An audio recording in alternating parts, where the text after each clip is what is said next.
karon ang last na gilaagan namo diri sa Laguna kay ang ilang mga waterfalls. Kay nindot man gyud kayo ang panahon karon bisan pag naay bagyo. Maunang mga tudayon ta sa mga waterfalls kay tsada daw kayo didto. Ang una na mo giadtoan ang Taytay Falls diri sa Mahayhay, Laguna. Medyo layo na gyud kayo si guys, grabe gyud among binaklay ani pero okay na solid ra man pud. Nya sa pag-abot namo didto, wala na grabe ka nindot kayo sa lugar. O nya limpyo pa gyud kayo ang tubig. Lingaw kay mga tao didto nangaligo. Nya kay kami wala man may mga dala mga sanina mo nang tan-aw na lang tataman. Pero kaligoon na kayo ko dira. Oy lami na gyud kayo maghulom-hulom.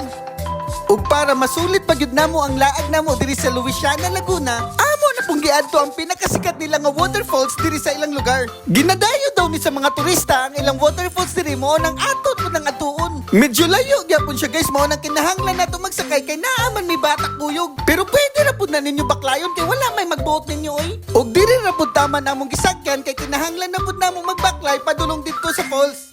Nya pag-abot namo didto turaay nindot kaayo ang waterfalls oy. Mura daw kag nasa Bali, Indonesia ani pag makaanhi ka diri pero tinuod bitaw gyud. Pwede kayo mo maligo dira guys ug kung talawan mo naapod sila swimming pool. Sulit gyud kayo mong paglaag diri sa Luisiana, Laguna. Mao nang thank you kayo kay pare koy kay iya ming gilaag sa ilang lugar.